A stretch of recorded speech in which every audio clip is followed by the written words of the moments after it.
Hey, it's Dave Dolphin at practicalworshipblog.com, and today I want to talk about how to reduce the "it's too loud" complaints that sometimes that we get as worship pastors.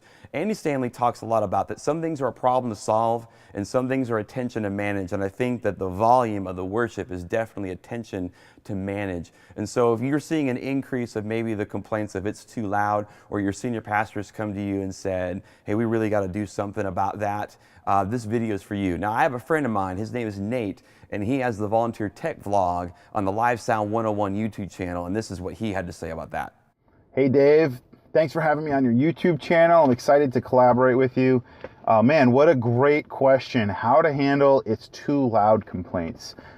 This has come up a few times over the years, so I'd like to share some thoughts about that with you and share some helpful information for you guys if you're processing this. So, as a worship leader, as somebody who plays in a worship band, how do you respond to things like this? Or what are some action plans? What can you actually do to try to reduce levels and to get your levels down? And the first thing I would say has to do with music, and I would say think about your dynamics in two ways.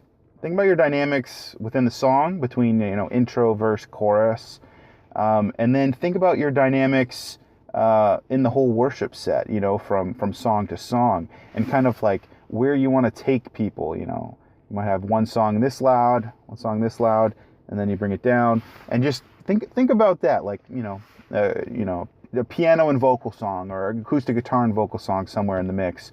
But changing it up can be a good thing, because think about if you don't change it up. Think about if you're on 10 or 11 the whole time, and now you're playing for that whole 30-minute, 40-minute set, however long you guys do worship. Think about if the dynamics are kind of stagnant. That could get tiresome to listen to. And the perception of it might be that it's too loud, even when it's not really too loud, but it's just kind of staying the same the whole time. There's something about it that is pleasing to listen to. And right along that same musical vein with his dynamics, I would think about musical arrangement in terms of what instruments occupy what part of the frequency spectrum. So, for example, if you've got two guitars, maybe designate one guitar to play in a lower register and another guitar to play in a higher register. Spreading things out. I mean, imagine if you don't spread things out. Imagine if you've got like two guitars, a piano, keyboard, cello, all occupying kind of the same frequency chunk, if you will. Now imagine taking those and spreading them out. So you've got things kind of evenly dispersed across the frequency spectrum from 20 hertz to 20,000 hertz. That's going to go a long way to reduce "it's too loud" complaints, because you have an end product that is more pleasing to listen to, because not everybody's not stepping on each other's toes sonically. Point number 3, I would say, try to reduce your stage volume. And this is something where, as a worship leader, as a worship band, if you go to your sound person, your front of house person, and you say, "Hey, we heard from this crazy guy Nate on YouTube that we should think about reducing stage volume," they're going to give you a big hug, and you may even see a little tear of joy stream down their face, because this is huge for a live sound person. Because if you think about it, you've got your monitor mix, and say you've got to keep your monitor mix here to keep musicians happy and everybody hearing each other, and then you've got to have your front of house mix here to compete with the monitor mix, so you don't get the monitor mix overpowering the house, right? Now let's say you do in-ear monitors, drum enclosures, amp closets. Now you're able to take your monitor mix and bring it way down. Now you can bring your front of house mix down, and what it does is it gives you more flexibility as a front of house person. It gives you much more control over the mix without having to be too loud. And from what I've experienced, it's just night and day. When we dabbled with in-ear monitors, we don't currently use them on a regular basis because our system is going through some changes right now. But man, when we experimented with it on one Sunday, it was unbelievable how much more control I had over the mix, how much more clarity I had without overpowering. So definitely think about reducing stage volume. Point number 4, quality. work towards quality. So new strings on your guitar, new drum heads, getting the best possible source out of your instrument, that is going to be huge. And case in point here, we've got an organ, a house organ, not a pipe organ, but it's a house organ. It has its own independent system, and that system can crank, right? It can fill the room, and it sounds glorious. It sounds amazing. It's a very powerful instrument, and it's the loudest instrument. When we measure what's happening in our room, organ has the potential to be the loudest instrument every single week. I mean, we don't always use organ, but when that's cranking, it's the loudest thing, no contest. And to this day, we've not had any complaints that anybody's ever said the organ is too loud. And that's because it just sounds good. So if you have sources that sound really good,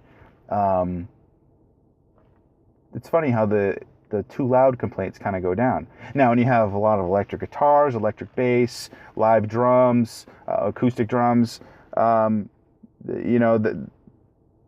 there's potential for it to not sound good. There's just a lot of things that can go wrong, and so that's usually when your too loud complaints come in. So if you can work towards quality of those instruments and getting a really good sound, a really natural sound, that's going to be huge.